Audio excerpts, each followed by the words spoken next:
In this slideshow, we will explore the history of Michigan, beginning with the Native Americans and ending with Michigan becoming a state.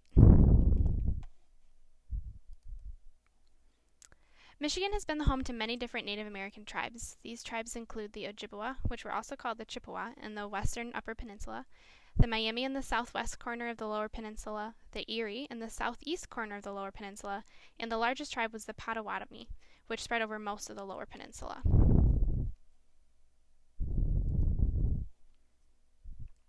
The different tribes of Native Americans all followed the same patterns. They came into the area after the end of the last ice age.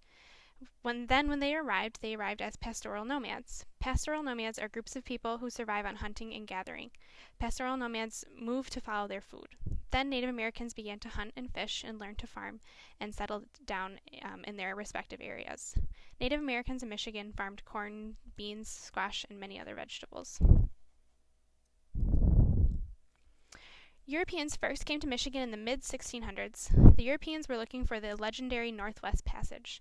The Europeans believed that there was a way to sail all the way through America and reach China. A Northwest Passage was never found, but it did bring Europeans to Michigan. Etienne Brulé from France was most likely the first European to arrive in Michigan. The first town was formed by Father Jacques Marquette in Sault Ste. Marie. And here's a picture of Father Jacques Marquette. Michigan's early interactions with Europe depended heavily on the fur trade. European demands for fur were rising, so fur traders could make a lot of money in Michigan. Native Americans would hunt for animals and trade furs with Europeans. Because of this, Native Americans became dependent on European goods like cloth, metal, and alcohol. These French fur traders were called voyageurs and were admired for their bravery.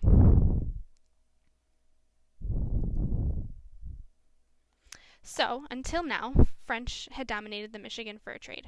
However, Great Britain sees how much money the French are making and decide they want to try to trade for furs in Michigan as well.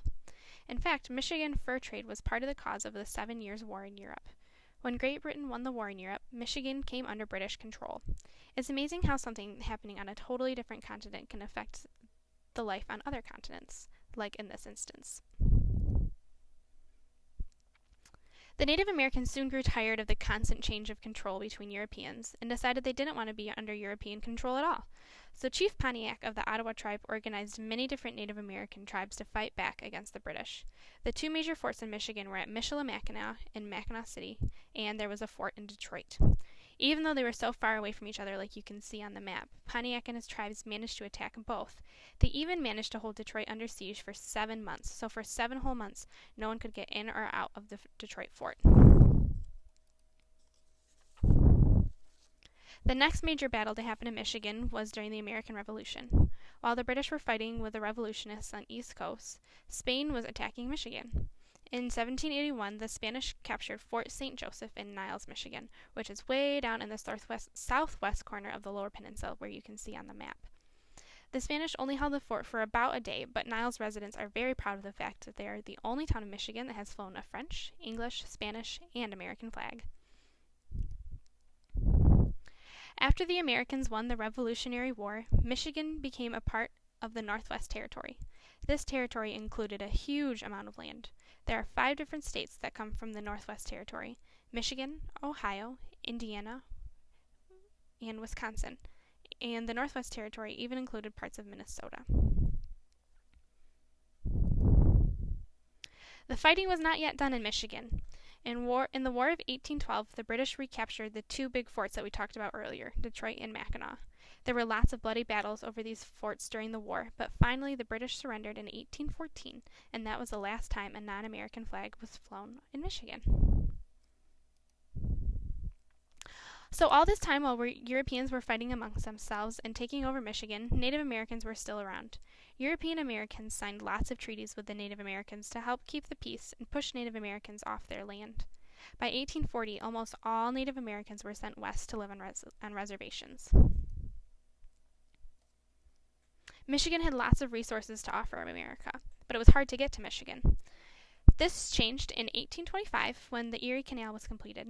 You can see on the map how the Erie Canal connected the Great Lakes to New York. Because of this, travel to Michigan became much easier and people started to move to Michigan. After the Erie Canal, it only took a few years before Michigan's population tripled. The textbook says that the newcomers wrote to their families and friends in the East and praised Michigan's fertile and clear water and attracted even more newcomers. Soon after the Erie Canal was completed, so many people moved to Michigan that Michigan was now eligible for statehood. In 1834, Stevens T. Mason was elected the first territorial governor of Michigan. He was only 22 years old. With his help, Michigan wrote and ratified a state constitution in 1835. Ratified is another word for approved. So the territory of Michigan had a young governor and a constitution. All they needed was approval from the federal government of the United States. However, there was arguing between Michigan and Ohio over a tiny strip of land called the Toledo Strip. Both states really wanted the land because it controlled the important port at Toledo. You can see on the map how Toledo connects to Lake Erie.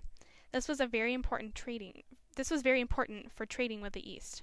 However, Michigan really wanted to become a state, so they agreed to give up the Toledo Strip in exchange for the Upper Peninsula. At the time, this didn't seem like a very good deal,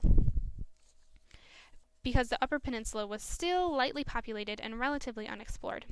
However, it soon became clear that Michigan made a great deal once they discovered all of the resources that were available in the Upper Peninsula. So, on January 26, 1837, Michigan officially becomes the 26th state in the United States of America. And that is the journey of Michigan from Native American to statehood.